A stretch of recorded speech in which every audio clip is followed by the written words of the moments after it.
So Tracy reaches out to me, Tracy Wilson and his wife Kylie. They wanted to launch a nonprofit to help teens and specifically to address the negative mindset, negative language and behavior that shows up in the gaming community. I thought it was a cool idea because my son and I, when he moved out of state, the only way for us to really connect was when we were playing games together.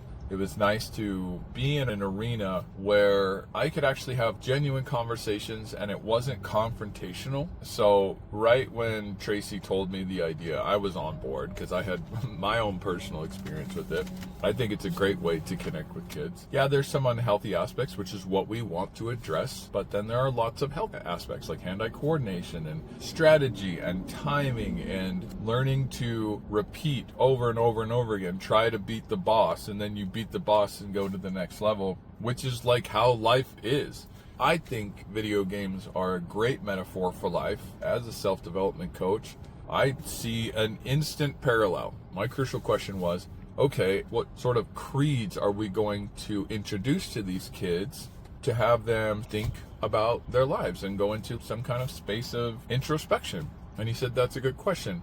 I created this whole thing called the Balanced Approach Training System for corporations. Why can't I just translate that over to tools for like youth and family? And we could even open an entrepreneurship module and we could even teach kids how to build websites and apps. And it's just like, I just saw this school and he calls it the Academy, Gamerz Dojo Academy. And these kids, they're about to go out into the world. These kids are like born basically having to compete with robots. Social media is telling them that the world is on fire every single day. For the most part, it looks like adults are basically doing nothing to solve the problem. To them, we look like we've gone completely insane. And I would love to let some of the next generation know we haven't all lost our minds. We haven't all lost our hearts. Some of us actually do care.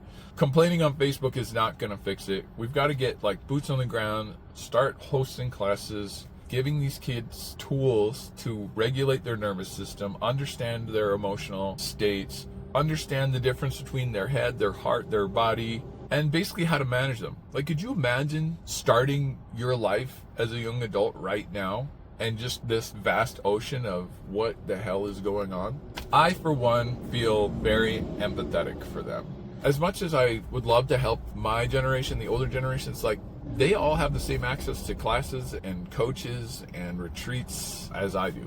This current generation, I'd love to help them, but they're not going to inherit the earth. The next generation will, and they have so much information being offered to them, but where is the clarity? Where is the critical thinking adult that says, here's all the stuff you're going to be exposed to, here are the things that are important, here are the things that are not, and at the end of the day, you choose what to do with the information that we give you. We're all about sovereignty. This current generation needs adults. If they can't change the system, at least stand up for this coming generation. Offer them some guidance from a space of grounded wisdom and love. All right. Love you guys. Peace.